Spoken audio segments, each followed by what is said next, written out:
think. There we go. All right, what's good, everybody? Welcome back to P. Scott Sports Talk. I'm Prescott Kelly, joined by my good friend Philip Thomas. We're going to, as you can see, a little ticker on the bottom per Sports Center. We're going to talk some division winners from the NFL this year, from our predictions at least. But before we do, Philip actually has an interesting topic that he wants to start with, being an Ohio State fan. So Philip, why don't you go ahead and lead us off, and we'll get cracking with your topic first.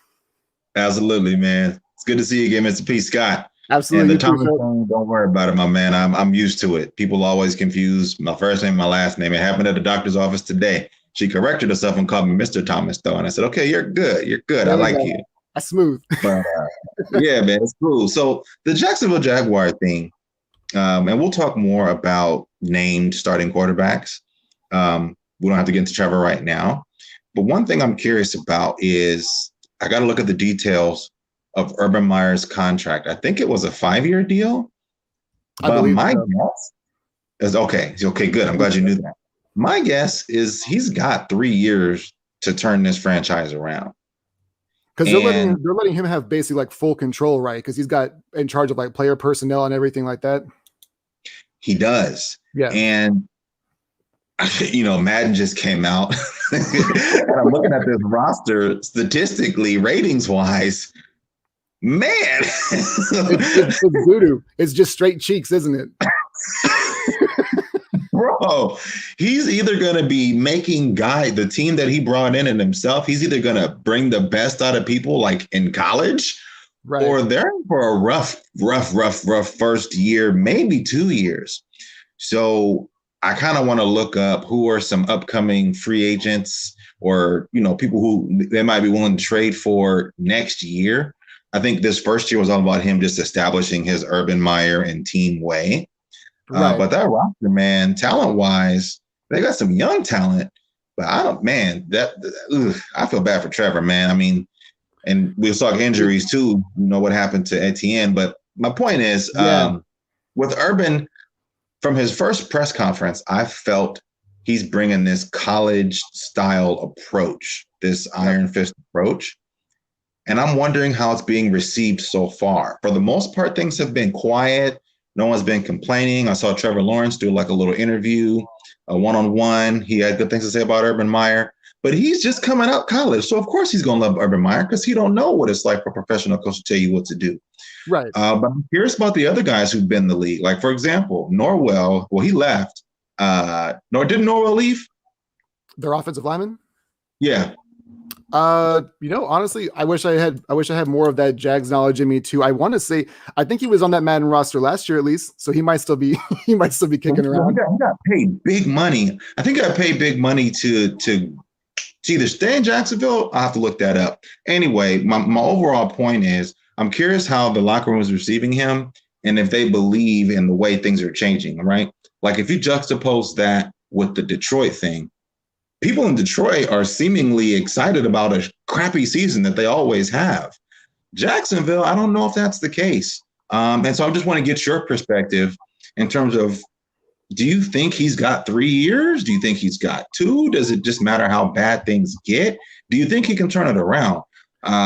Because I don't see it right now. And I love the guy and I support the guy. He got us a ship and everything, but I'm curious if his approach is going to work, or if he's going to have to learn to bend and then they'll move forward. I think he's going to learn that he's going to need to bend for this to actually get turned around. When I look at the way that everything that I've seen him handle so far has been very collegiate-like. It was the offensive coordinator that he had to end up firing because of, was it Ryan Day? Was that the name of it? He hired somebody who got fired from Iowa because he was basically mistreating players and, running them too hard and things like that. So he hired that guy right after he had gotten fired. Then he had to let him go. Then he gets Tim Tebow in there. And it's like, you're just throwing your boy a bone. And to me, like, this whole thing has been a little odd as far as when we're talking about like the Tim Tebow effect, at least, like you as a head coach, you'd like to think if you're bringing him in there that you let him have at least one more week to be able to prove himself, that you can coach him up. This just makes it look like it's even more of it was even more of a money grab, which they've alluded to. They said it was for jersey sales and things like that, but the credibility of him to me seems like it went down even further, and he lost that in the locker room as well. It's the same thing with the ETN pickup. Now I know that he's hurt, but I feel like the reason why he did that was for one reason and one reason only, and it was for comfortability with Trevor Lawrence because he played with him. Like, he didn't get the best player available. You still needed an offensive lineman. You still need another defensive lineman, another cornerback, and you went with what will make Trevor happy instead of getting the best available person at that position at that point in the draft. So everything he's done to me has seemed very collegiate, and when you ask how long he has, in my eyes, if he wants to be there for 3 full years, I think they give him 3 full years. What I'm worried about is because all he's known is success. It's not always championship, but all he's ever known is success. You have the worst roster besides probably the Jets, I would imagine. You have the worst roster in the NFL, and the division isn't that tough. Like, the AFC South it's the Colts and the Titans, who were basically 9-8 or 10-7 teams potentially, and then it's Houston, who's a dumpster fire. So it's not that it's a really great division anyways, but if he goes 4-13 2 consecutive years, is he going to want to even keep hearing the narrative of, it was only college, you could always get the best players because you were at Ohio State? You're not that great of a coach. And I think that that's going to be the biggest thing. I think if he wants 3 full years, that they'll give it to him. But if he's struggling, just like he personally can't handle the ego hit about not being able to turn that team around, I could see him potentially dipping out earlier than that contract allows him to. But if they progress, I think he plays out the entire contract. But if he just can't handle it, I think he might dip out. I think you nailed it on the head. His ego is huge, and there's really no hiding it. All these college coaches like that. Saban's the same way. Dabo's the same way. Like, it's nothing new. No, you're right. You're right. And I'm glad you said that. I hadn't even thought of the fact that he might just give up. And we've seen him give up in college before. And so I just hope he prepared himself for the long haul. The NFL is a big jump. And I'm not saying there haven't been successful collegiate coaches. There have been. Okay. Pete Carroll and such, and not Marv Levy. Was it Marv Levy?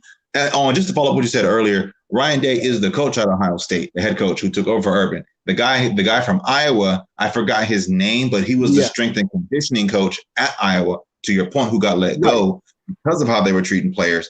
He brought him in. Now, the note behind that is he wanted Mickey Mariotti at Ohio State to be a strength and conditioning coach, but he wasn't leaving that hustle. So he took the Iowa guy and tried to say, well, I know him, blah, blah, blah, blah. It didn't fly. It was a bad look publicly. So they just let him. He was trying to resurrect his career like he thought Tebow could do the exact same thing. So I was hoping we wouldn't spend too much time on Tebow because everybody loves about Tebow. But, everybody alluded to this. He didn't run on special teams. To me, I would love to hear from Tim, not directly like I'm personally talking to Tim Tebow, but I would love to hear or see him say why he wasn't on special teams. Was he told ahead of time, look, man, the run's already over, like even before the game? You're not going to make it. But to me, the Tim Tebow who's willing to do anything and everything and all support and go team, that Tim Tebow guy, he should have demanded to be on special teams and truly earn a roster spot versus this little play. And it's getting to what you said. I think Tim was even in on the whole idea of it's just a media play for jerseys. And maybe he needed a quick buck from whatever salary he gets from ESPN for college and his AAA salary, whatever it is. Maybe he needed a quick buck to just create hype around him being a tight end. But if it was the real Tim Tebow that we saw give that speech back at Florida, the real Tim Tebow that won that playoff game, he should have run on special teams and doing anything he could to make the team. Yeah, I get that, but the biggest thing for me is, like, obviously you can't compare playing quarterback to playing special teams or a tight end because it's just 2 completely different animals. And because the internet does not forget, and it will not let you live anything down. And those 2 blocks he had, or the 3 wannabe blocks, man, they will snatch bodies on you quickly if you look that pathetic. So when you say, like, well, you're not even running things on special teams, my point, or the thing that caught me was like, man, if you can't even look into a guy's eyes and just put your hands up in there and you're cradling and getting the fetal position on blocks, you just aren't committed, man. You haven't played in 8 years and you've never played that position before. So to me, it was an indictment. Just about everything that Urban Meyer's done has been an indictment of him as an NFL coach so far. And I don't know if he's going to be able, because that's the thing. When you inherit the number 1 overall pick, you can't jack that up. The only way you can do it is if you don't take Trevor Lawrence. So you got spoon-fed the number 1 overall pick. That's a great start. But I didn't understand the ETN pick. I didn't understand the strength and conditioning coach that they ended up firing. Like, he's just made some really, everything he's done is like for, what's going to increase my Q rating. And he's flopped on everything, in my opinion, at least. So, I mean, obviously the ETN move is moot at this point in time because he's injured now. But yeah, I haven't been a big fan of what Urban's done so far. But yeah, like you said, if he wants to hang out and wants to live out the full contract, and if they're progressing, I think he gets all 5 years. But if his heart's just on it because of the losing, if that's the trend that keeps occurring, then I think he's out within potentially 2. You said his heart. His heart. Medical stuff from others. Nah, respect, Herbs. That's cool. Well, thanks for taking the time to shed some light and insight on that particular topic with the Jags. It's up to you if you want to move to division winners. I just saw the drop down on my phone. You probably got it too. There was another trade right now. So it's up to you. Yeah, if you want to do injuries and trades, we can roll to that. If you want to roll to division winners and potential playoff, I'm cool either way. You run the show, bro. I didn't see anything as far as I came on my phone right now, but I got new phones like 3 or 4 weeks ago, and I haven't updated like all the push notifications. What was you said was a trade that just happened? Yeah, new phone. I see you, brother. I see you, man. It's an old phone. It's just new to me. I got you. Hey, look, as long as it works, brother, as long as we can get a hold of it. So I didn't read the full thing. It says Denzel Perryman linebacker trade. Panthers traded Denzel Perryman to the Raiders. Whenever I see Carolina Panthers and trade, I always think, oh, Buffalo got another one. Like, because it's every trade and every free agent, it feels like gets at least a cup of coffee in Buffalo. If you played in Carolina, you at least got a spot there. Yep. That's a good move for the Raiders, I think, because I feel like Gruden and Mayock have just butchered like off seasons and drafts over the past 3 years. And this one, at least, if it's for a 6th rounder, like, you at least got him for value. You at least did something right this time. So it's not a huge move, but it's a golf clap in the right direction for you. At least you're moving there at least. I'm with you on that because linebacker is a huge issue for the Raiders. We already know the chances of them winning that division is slim with KC. But when we're talking linebacker, we're talking Raiders, KJ Wright is still out there, I think. And there's been rumors that they would sign him. But this Denzel Perryman move makes me think they're not going to go KJ Wright. So I don't know what happened or if it's a situation where they're going to do both. I'm not too sure. But you're right. Perriman's a good linebacker. I mostly remember him from his time with the Chargers. But hey, we need linebackers.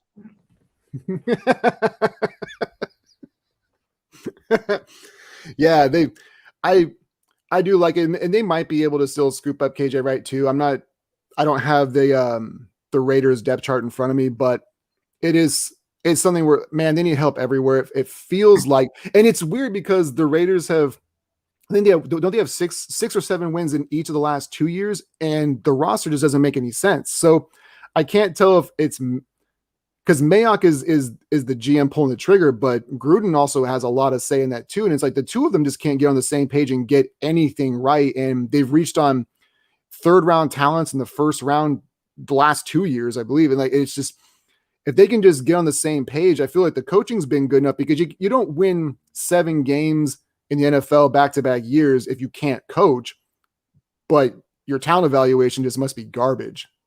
That's the biggest. It's either the scouts are feeding you bad info or you guys are on the same page. It's one of the two. Something changed between when he was doing his quarterback TV show on ESPN and now. Something changed.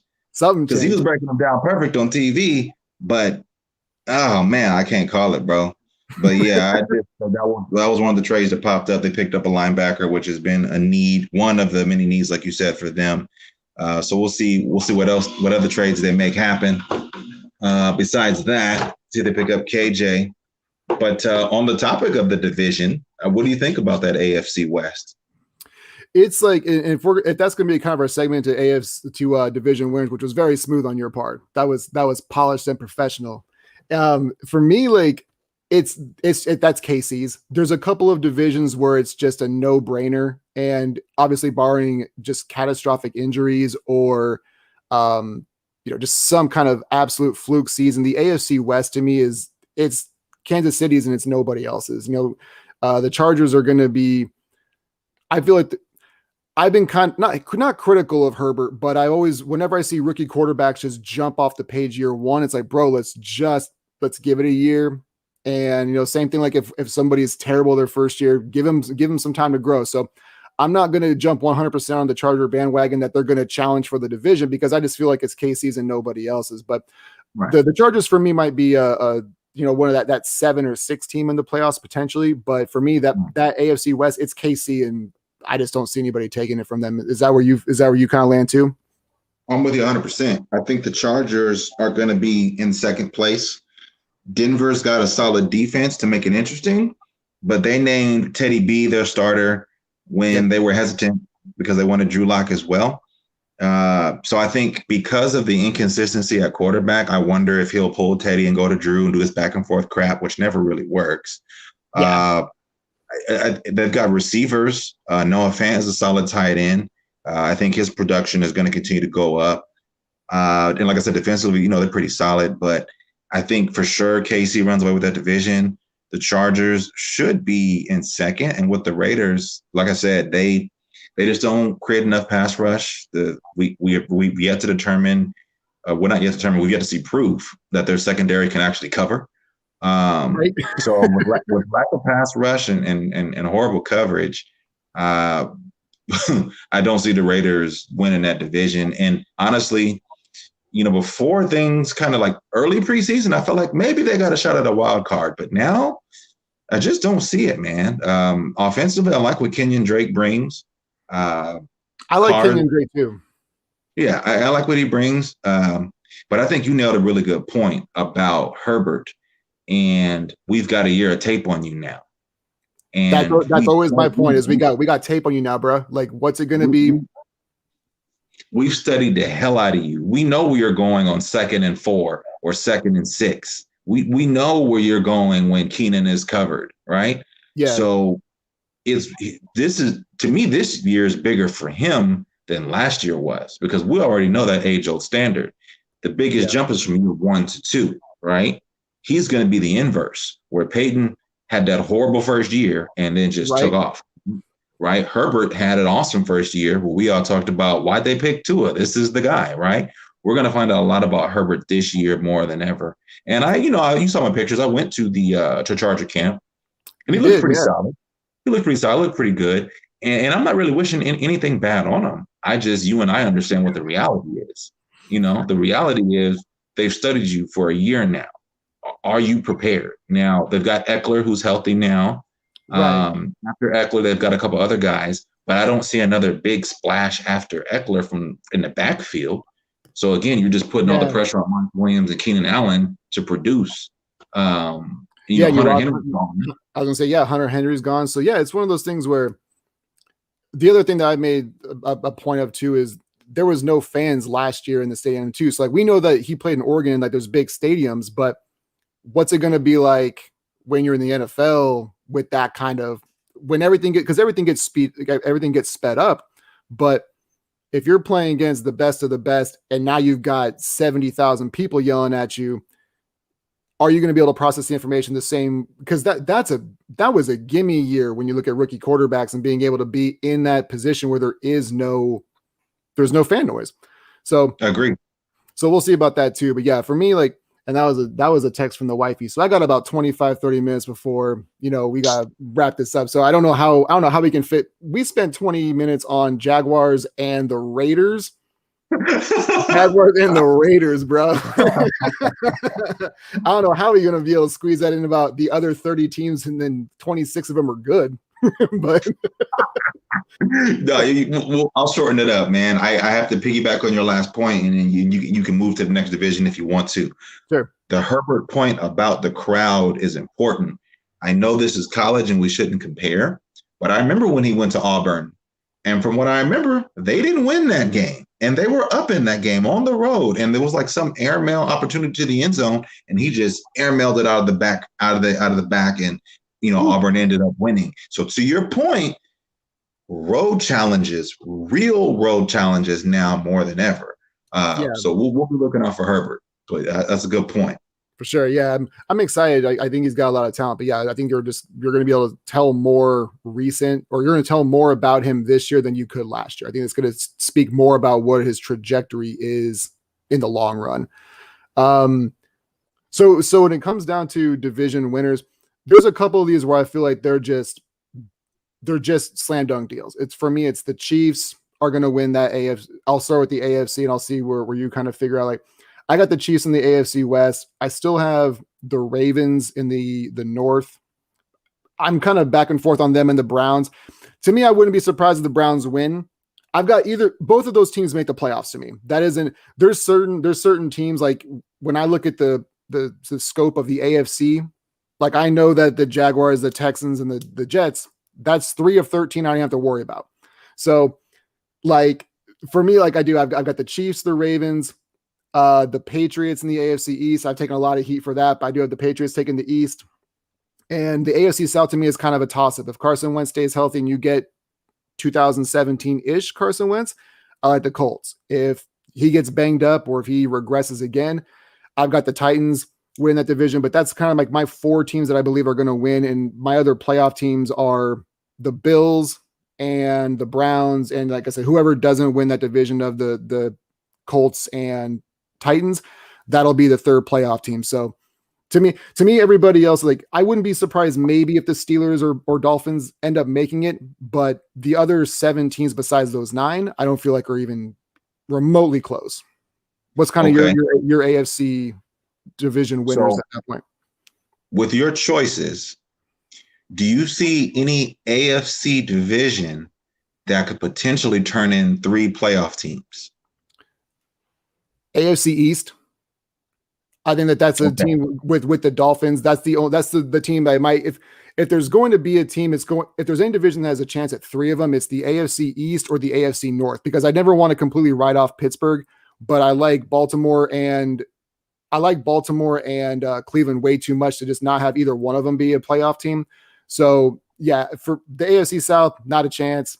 AFC West, for 3 teams, nah, it would just be one of those 2 divisions, East or North, to me has the best chance of getting. I don't know if anybody will, but those are the 2 divisions that have the best chance of getting 3 in.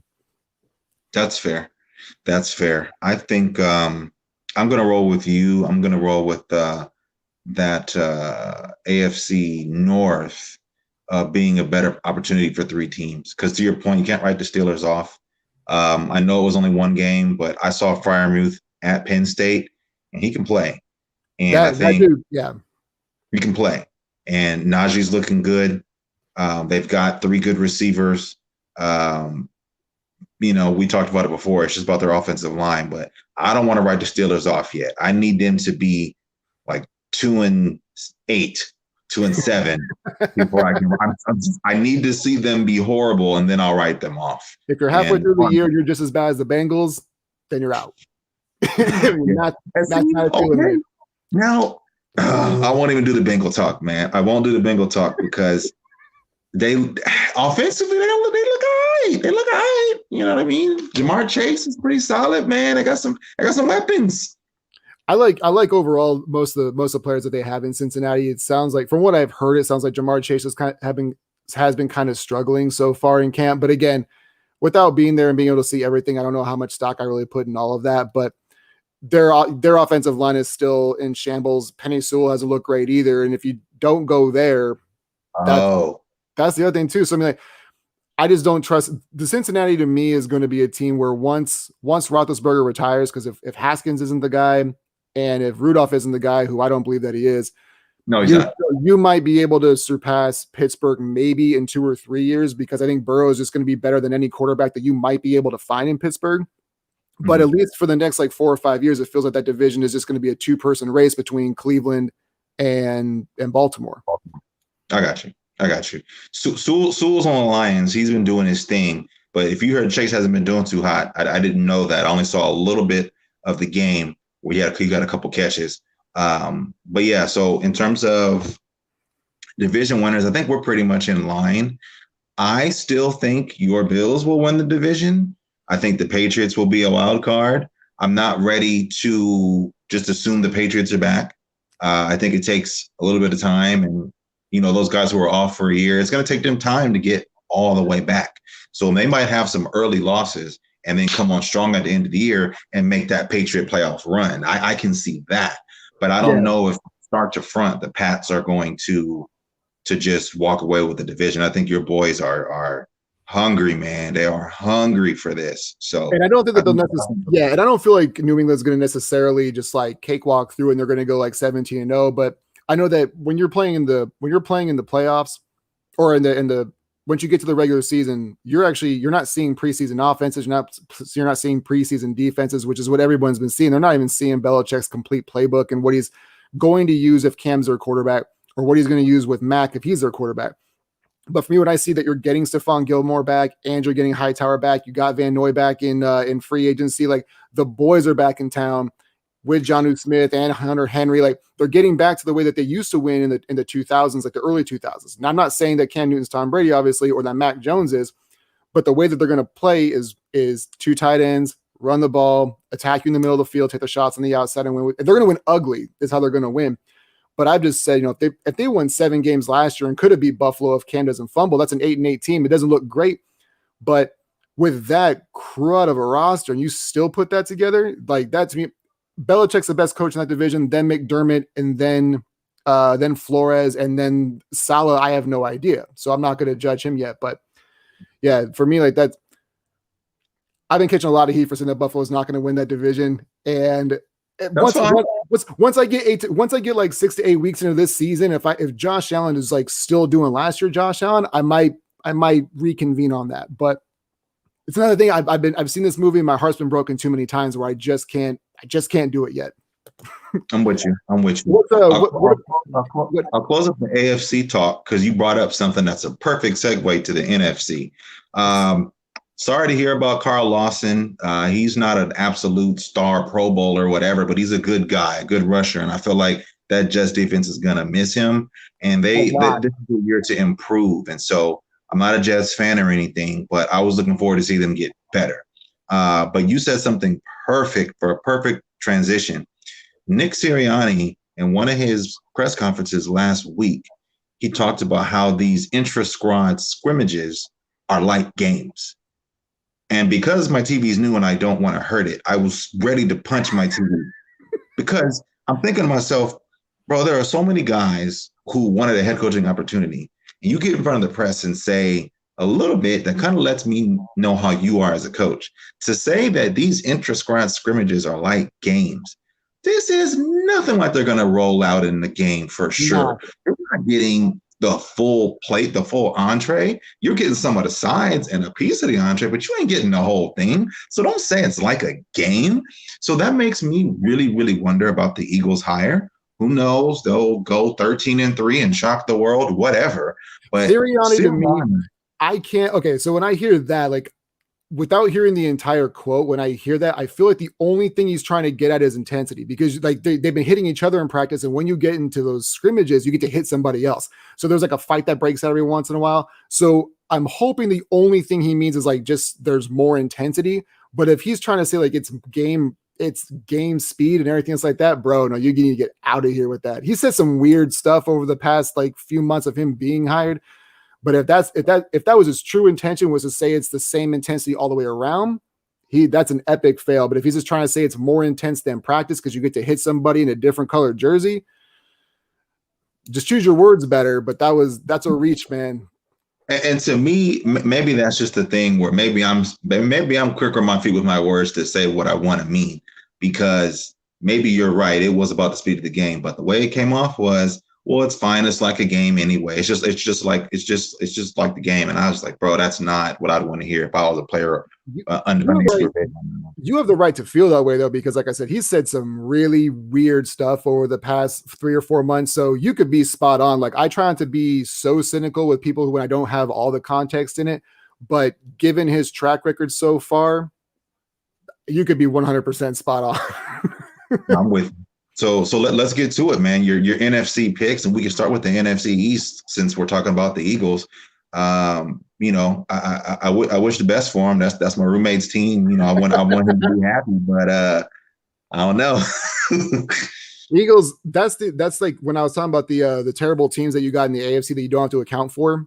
That's the team. That's the team for me in the NFC. So like, to me, like, obviously the NFC East is going to do us one favor because we were talking about who's going to get 3 teams in from one division, potentially the AFC. You ain't got to worry about that in the NFC East. Like, that's going to be whoever gets in. That's you are the one and only. Adele is happy that the rights are coming in. Like, I don't know who. Like, it's so frustrating because when I see Dallas and all the talent, but I've been saying Dallas for the last 4 years, and I'm tired of doing it, but there's so much offensive talent, and I'd like to think that with the way their defense is heading, with getting Micah Parsons and having an additional or getting Dan Quinn to try to speed things up so these guys aren't reacting and they can just play freely. I'm hoping that it comes together a little bit more. As long as Dak stays healthy, to me, that's the Cowboys division, but I don't know if he's going to. The Giants have all the talent in the world now. Like I like the Giants roster front to back, I think, more than Washington, but Washington's defense is just so much more dominant that it's hard to go against them. So for me, I actually don't have any. I have a flip a coin of whether it being Washington or Dallas. The Giants are the team that I have zero confidence in Daniel Jones. And I do know this. If he plays if he doesn't make like a Josh Allen leap from year 2 to year 3, this is his last year in New York. Like, they've just got to cut ties with him and just be done. But for the sake of argument, because that's what we're doing with these picks, I'm going to go Washington, I guess, to win the division. And NFC North for me is still the Packers. I don't trust the Lions at all. I think Dan Campbell's a joke. I think Jared Goff is trash. Penny Sewell has not been as great as advertised so far. I don't want to completely write him off, but Minnesota has the second most talent, but they just can never seem to figure out either. So I've got Washington, the Packers. The NFC South to me is Tampa. That's a pretty clear one, along with, I think, Carolina will be the other playoff team. And then in the NFC West, I have no clue. With the Rams picking up Sony Michel, I like that a little bit more. But the NFC West is a team that could get, or a division that could get 3 teams in with the Niners, Rams, and Seahawks. The 49, to me, I feel like it's going to be Rams and Seahawks that get in. The 49ers is really going to be quarterback related. So because I don't know what I'm getting from Trey Lance quite yet, and I don't trust Jimmy Garoppolo because that defense carried them to a Super Bowl a couple years ago. I don't know if it's going to be the same. But yeah, so I got Tampa, Rams, Packers, Washington, and then my other playoff teams are Carolina, Seattle, and I'm going to go ahead and throw in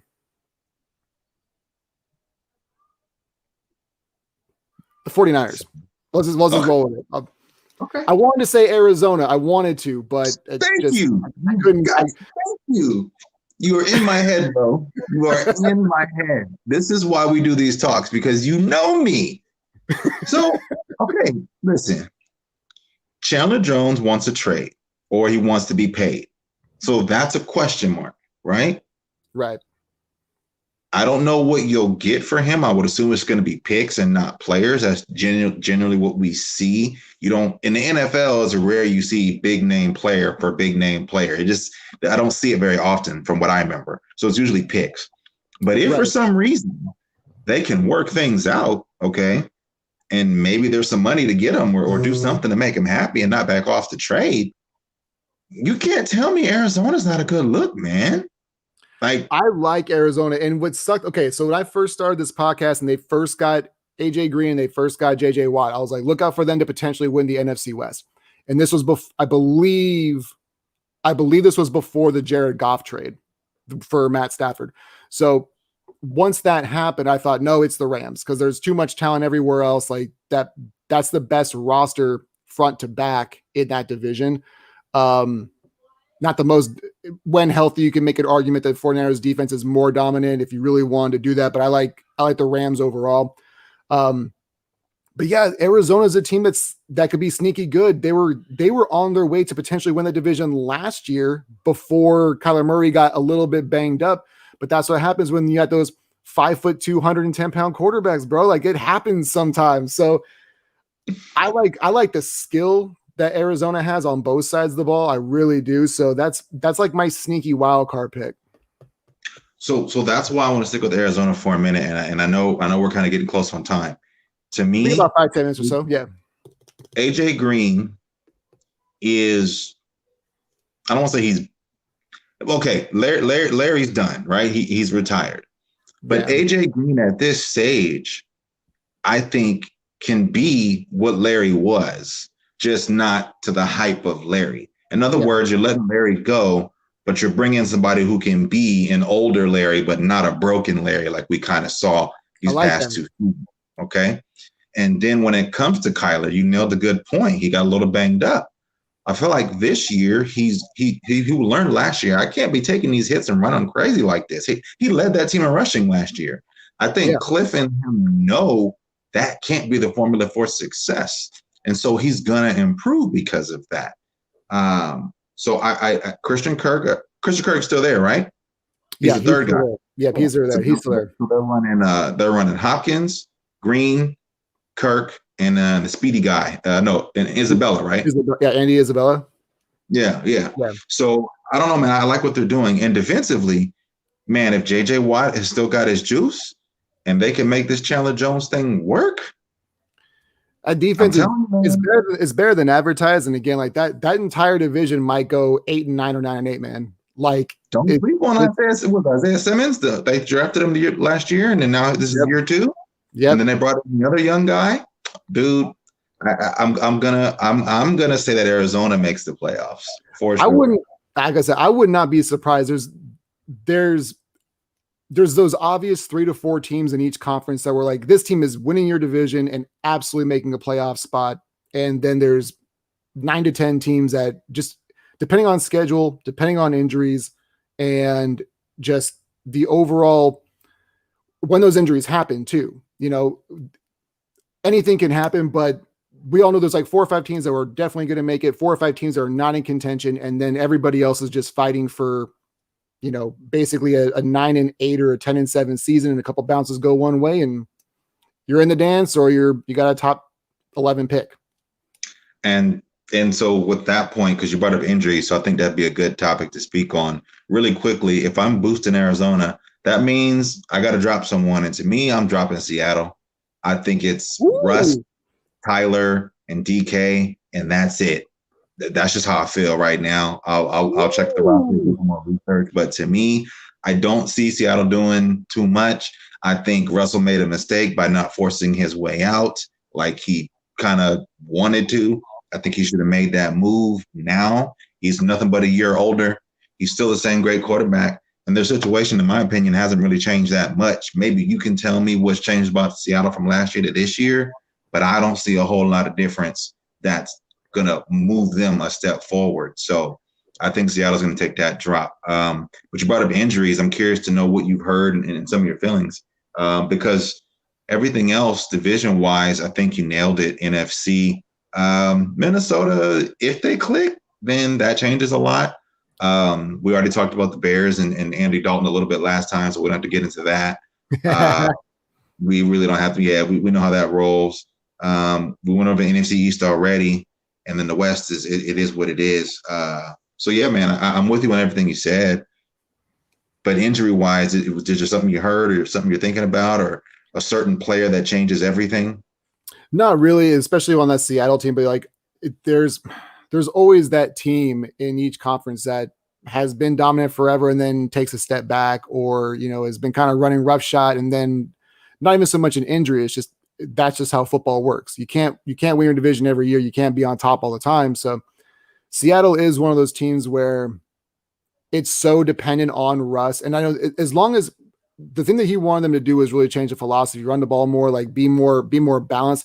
If they can stay committed to that, and that's the thing too, like when you talk about injuries, and as we get back to that, if Chris Carson can stay healthy and be that dominant, always a 2-down back, and sometimes the goal, like the short yardage and goal line guy, if they can use him properly and if he stays there, then that's a team I feel like that's the one injury. If we're talking like outside of like the major guys like the DK Metcalfs and the Russell Wilsons and stuff like that, he's the guy where if he goes down, that really derails Seattle's season, because then they do become so much more one-dimensional again, and you're right back to square one, and Arizona might be able to creep up. I got you because obviously we're talking injuries a little bit. So we saw the Cam Akers injury happen a few weeks back. Right. I was at Rams camp too. I think I told you went to Rams camp too. I still got to post some of those pictures. Henderson was running really well at Rams camp, better than I had seen the year before. And we see somebody live, big dude moving like that. Wow, he's taking it up a notch. And then he got banged up.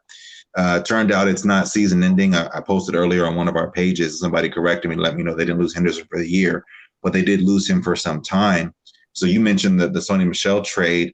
I know you talked about it a little bit, but is there a little more you can add to it? Because when we're talking about the Rams, like you said, that's one of those teams, in that small percentage of Super Bowl aspirations because of their defense. They've added the Stafford. So the Michel move, it was a really good move. Funny enough, they got him from the Patriots.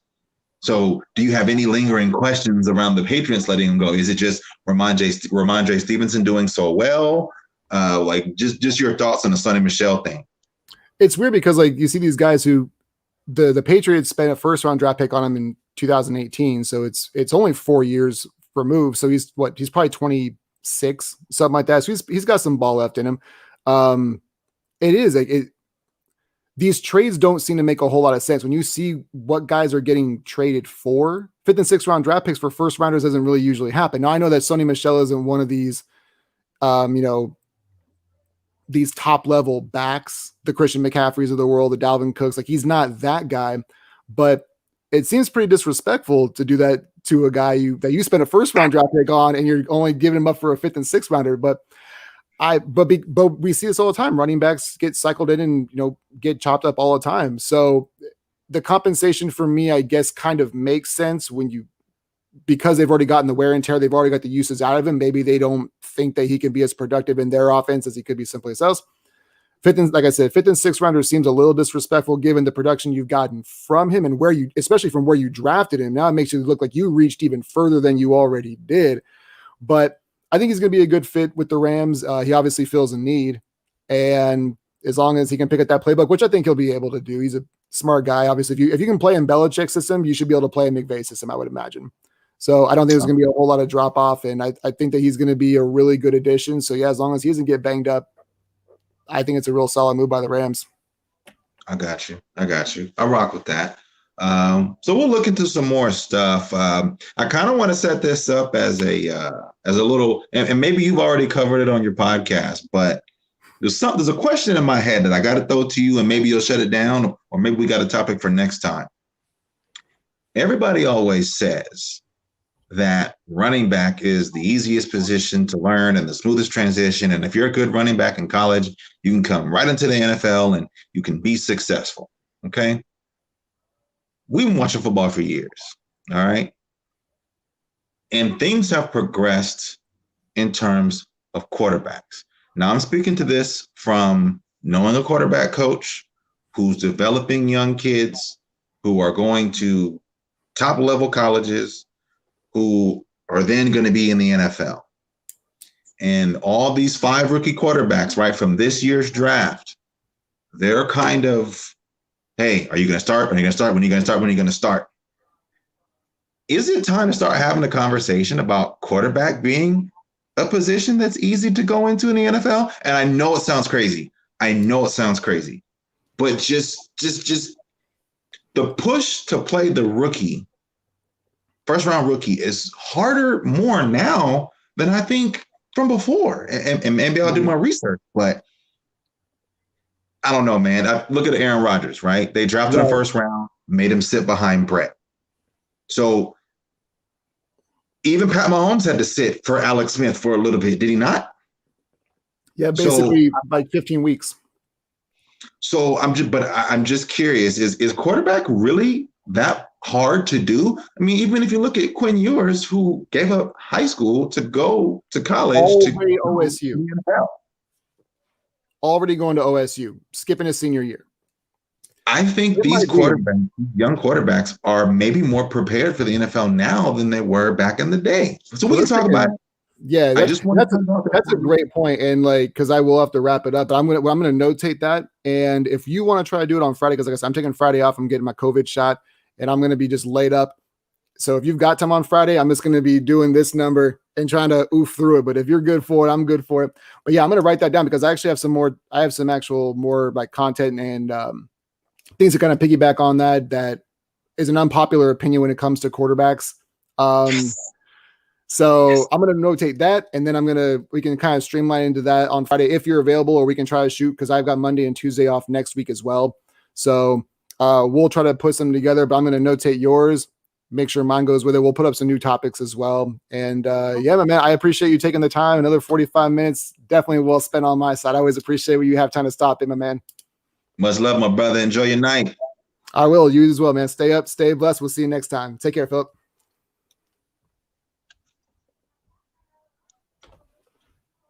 I don't want to leave.